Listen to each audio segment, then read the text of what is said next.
Blackstone Audiobooks presents Man's Search for Meaning by Viktor E. Frankl. The book bears a dedication to the memory of my mother. Preface. Dr. Frankl, ortho-psychiatrist, sometimes asks his patients who suffer from a multitude of torments, great and small, "Why do you not commit suicide?" From their answers, he can often find the guideline for his psychotherapy. In one life, there is love for one's children to tie to. In another life, a talent to be used.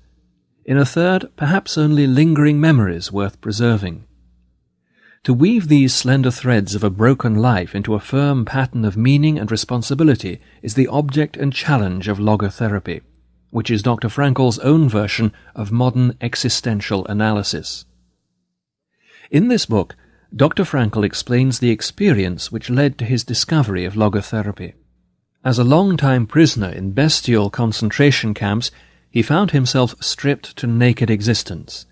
His father, mother, brother, and his wife died in camps, or were sent to the gas ovens, so that, excepting for his sister, his entire family perished in these camps. How could he, every possession lost, every value destroyed, suffering from hunger, cold, and brutality, hourly expecting extermination, how could he find life worth preserving?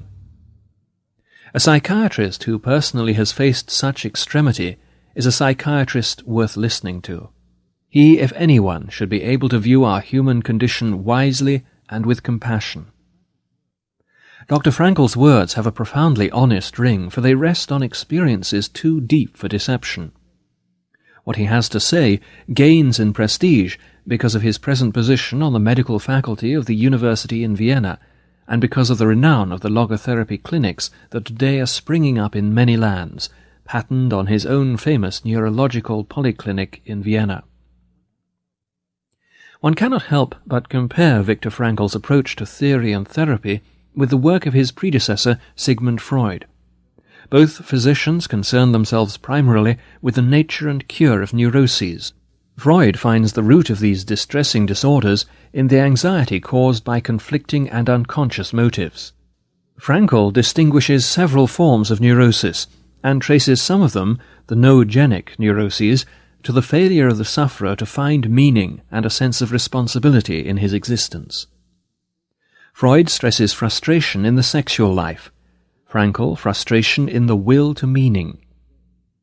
In Europe today, there is a marked turning away from Freud and a widespread embracing of existential analysis which takes several related forms, the school of logotherapy being one. It is characteristic of Frankl's tolerant outlook that he does not repudiate Freud, but builds gladly on his contributions. Nor does he quarrel with other forms of existential therapy, but welcomes kinship with them. The present narrative, brief though it is artfully constructed and gripping. On 2 occasions I have read it through at a single sitting, unable to break away from its spell. Somewhere beyond the midpoint of the story, Dr. Frankl introduces his own philosophy of logotherapy. He introduces it so gently into the continuing narrative that only after finishing the book does the reader realize that here is an essay of profound depth, and not just one more brutal tale of concentration camps. From this autobiographical fragment, the reader learns much. He learns what a human being does when he suddenly realizes he has nothing to lose except his so ridiculously naked life. Frankl's description of the mixed flow of emotion and apathy is arresting. First, to the rescue comes a cold, detached curiosity concerning one's fate. Swiftly, too, come strategies to preserve the remnants of one's life, though the chances of surviving are slight. Hunger, humiliation, fear, and deep anger at injustice are rendered tolerable by closely guarded images of beloved persons, by religion, by a grim sense of humour, and even by glimpses of the healing beauties of nature, a tree or a sunset. But these moments of comfort do not establish the will to live, unless they help the prisoner make larger sense out of his apparently senseless suffering. It is here that we encounter the central theme of existentialism. To live is to suffer. To survive is to find meaning in the suffering. If there is a purpose in life at all, There must be a purpose in suffering and in dying, but no man can tell another what this purpose is. Each must find out for himself, and must accept the responsibility that his answer prescribes. If he succeeds, he will continue to grow in spite of all indignities. Frankl is fond of quoting Nietzsche. He who has a why to live can bear with almost any how.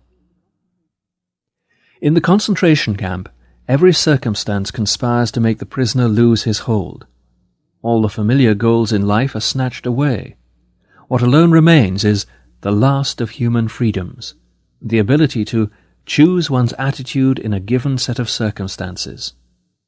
This ultimate freedom, recognized by the ancient Stoics as well as by modern existentialists, takes on vivid significance in Frankl's story. The prisoners were only average men, but some, at least, by choosing to be worthy of their suffering, proved man's capacity to rise above his outward fate. As a psychotherapist, the author, of course, wants to know how men can be helped to achieve this distinctively human capacity. How can one awaken in a patient the feeling that he is responsible to life for something, however grim his circumstances may be? Frankl gives us a moving account of one collective therapeutic session he held with his fellow prisoners. At the publisher's request, Dr. Frankl has added a statement of the basic tenets of logotherapy as well as a bibliography. Up to now, most of the publications of this third Viennese school of psychotherapy, the predecessors being the Freudian and Adlerian schools, have been chiefly in German. The reader will therefore welcome Dr. Frankl's supplement to his personal narrative. Unlike many European existentialists, Frankl is neither pessimistic nor anti-religious.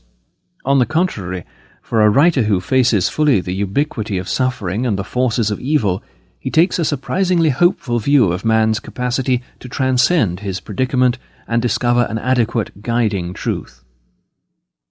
I recommend this little book heartily, for it is a gem of dramatic narrative focused upon the deepest of human problems. It has literary and philosophical merit and provides a compelling introduction to the most significant psychological movement of our day. Gordon W. Allport. Gordon W. Allport, formerly a professor of psychology at Harvard University, was one of the foremost writers and teachers in the field in this hemisphere.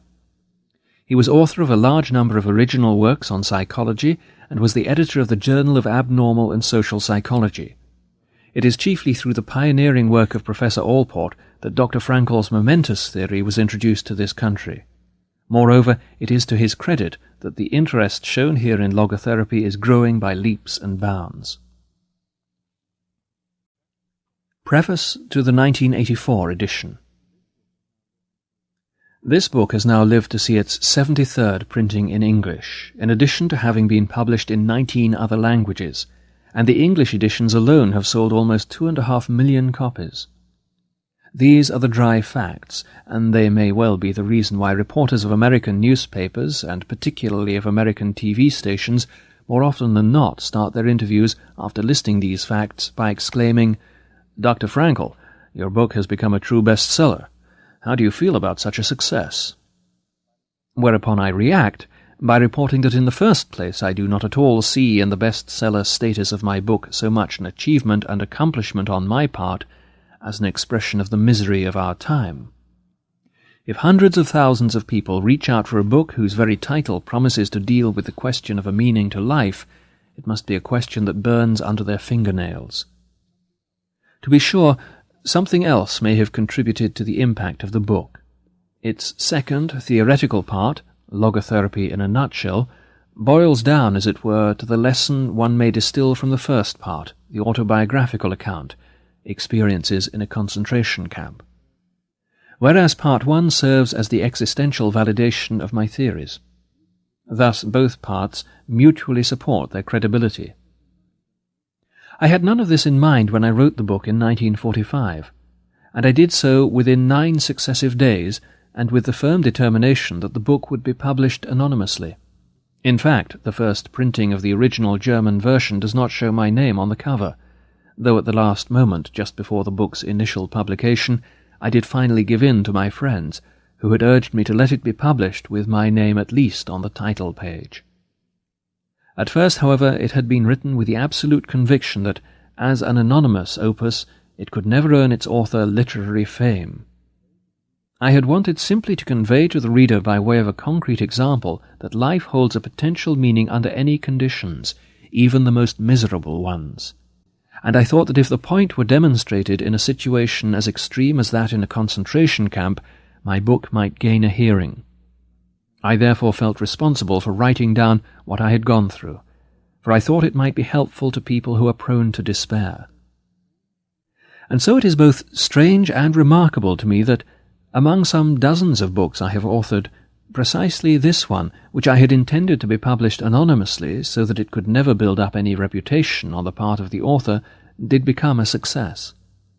Again and again I therefore admonish my students, both in Europe and in America, don't aim at success. The more you aim at it and make it a target, the more you're going to miss it. For success, like happiness, cannot be pursued. It must ensue, and it only does so as the unintended side effect of one's personal dedication to a cause greater than oneself, or as the byproduct of one's surrender to a person other than oneself. Happiness must happen, and the same holds for success. You have to let it happen by not caring about it. I want you to listen to what your conscience commands you to do, and go on to carry it out to the best of your knowledge. Then you will live to see that in the long run, I say, success will follow you precisely because you had forgotten to think of it. Should the following text of this book, dear reader, give you a lesson to learn from Auschwitz, the foregoing text of its preface can give you a lesson to learn from an unintentional bestseller. As to this new edition, a chapter has been added in order to update the theoretical conclusions of the book. Drawn from a lecture I gave as the honorary president of the Third World Congress of Logotherapy in the Auditorium Maximum of Regensburg University in West Germany, June 1983, it now forms the postscript 1984 to this book, and is entitled The Case for a Tragic Optimism. The chapter addresses present-day concerns and how it is possible to say yes to life, in spite of all the tragic aspects of human existence. To hark back to its title, it is hoped that an optimism for our future may flow from the lesson learned from our tragic past. VEF, Vienna, 1983.